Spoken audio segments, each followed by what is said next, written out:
আচ্ছা বলেন তো ওযুর ফরজ কয়টা কোন তো? মাশাআল্লাহ।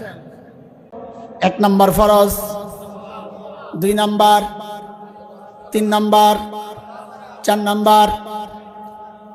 তো ফরজ তো মুখ দিয়া শুরু হয় না, মুখ ধোয়া দিয়া, ঠিক আছে? কিন্তু এই মুখ ধোয়ার আগে আর কিছু করি না বলেন সিরিয়াল মতো বলেন। 1 নাম্বারে কি করি, এরপরে কি করি, এরপরে কি করি? কেন? ফরজ তো এটা না, তো এটা কেন করেন বলেন? হ্যাঁ, মাশাআল্লাহ, এটাই জবাব। কিন্তু আমার নবীর এমন কোন সুন্নত নাই যার মধ্যে দুনিয়া আখিরাতের মঙ্গল নাই। আখিরাতের মঙ্গল তো আছেই, কারণ আল্লাহ ভালোবাসবেন, গুনাহ মাফ করে দিবেন সুন্নত আদায় করলে। দুনিয়ারও মঙ্গল আছে। বলে এখানে কি মঙ্গল বুঝো না? একটা মাসালা আগে শোনো। পানি, যেই পানি দিয়ে পবিত্রতা অর্জন করতে হয়, ওই পানির 3টা গুণ থাকতে হয়। কিছু পানি আছে তাহির, নিজে পাক, কিন্তু গায়রে মুতাহির, অন্যকে পাক করে না।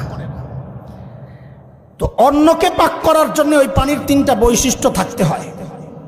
তাহির মুতাহির বলি আমরা।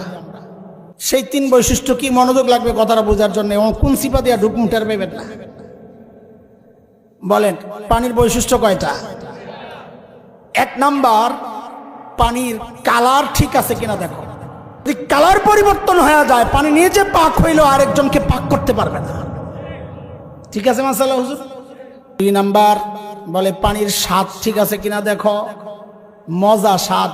যদি স্বাদ নষ্ট হয়ে যায়, লোনা পানি হয়ে যায়, বিশ্রী, তাই ওই পানি নিজে পাক হইল, এই পানি দিয়া কাপড় পাক করা যাবে না, এই পানি দিয়া ওযু করা যাবে না।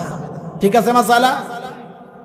3 নাম্বার, বলে পানির ঘ্রাণ ঠিক আছে কিনা দেখো। গন্ধ যদি দুর্গন্ধ হয়ে যায়, ওই পানি দিয়া কি করা যায় না, পবিত্রতা অর্জন করা। ঠিক আছে? মুখ ধোয়ার আগে কয় কাজ করি? 3 কাজ। 1 নম্বরে হাত ধুই। আসলে হাত ধুই না, ফরজ কাম করার আগে পানিটা পবিত্রতার জন্য উপযুক্ত কিনা 3টা চেক লাগাই।